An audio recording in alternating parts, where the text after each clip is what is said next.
Hey gang, Scott here.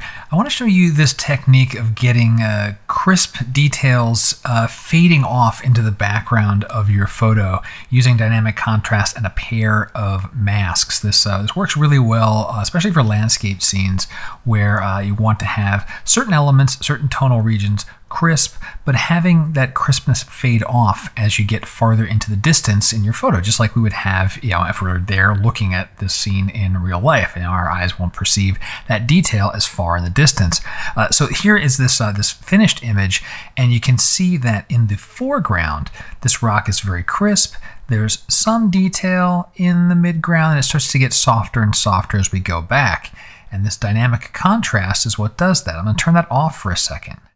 And especially notice that in the foreground, there's less crispness, there's less detail, and the midground rock, like this rock on the left-hand side, when I turn it back on, you'll see some crispness appear, but not everything. And then now we'll move into the midground, like in the center. There's some there, a little bit of a pop, but certainly not as pronounced as in the foreground.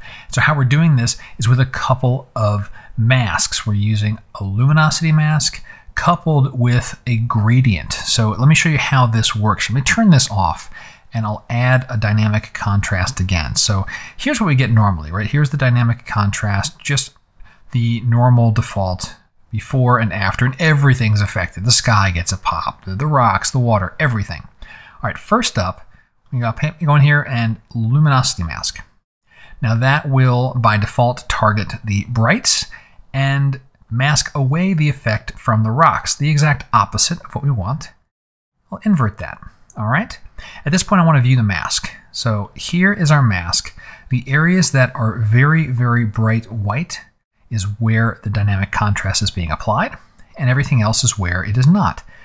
Next is adjusting the levels so we can target what we want. And as I shift this midpoint, this is kind of like the transition from shadow into highlights. And then we'll take highlights away. You start to see, all right, now I've got mainly my rocks. Okay, so now we've got the first part, before and after. The rocks are getting a nice pop. Now how to add in that little bit of a faded look.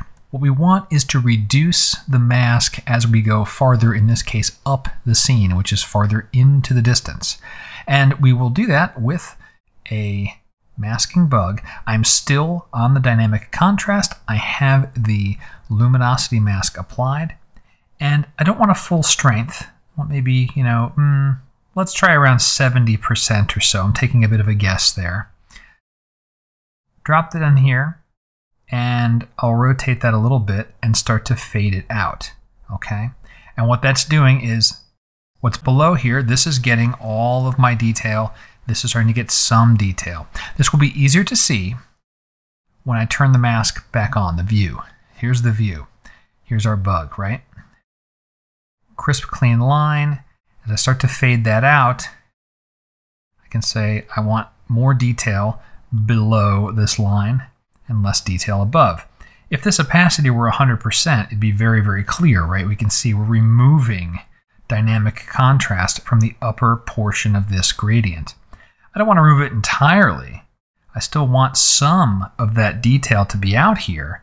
And maybe my guess of 70 was a little bit overly aggressive.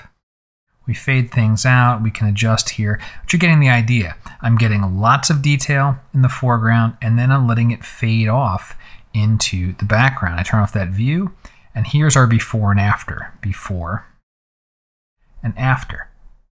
So to recap that technique, start with a luminosity mask, adjust the levels so that it is targeting just the elements that you want, and then add in your gradient masks. Anytime you're doing a pairing of a luminosity mask with some other mask, a gradient, a reflected gradient, even a radial shape, do the luminosity mask first and then add the gradient so that you can get that combination there. And it's a very powerful technique. You can use it in a lot of situations. This is just one example.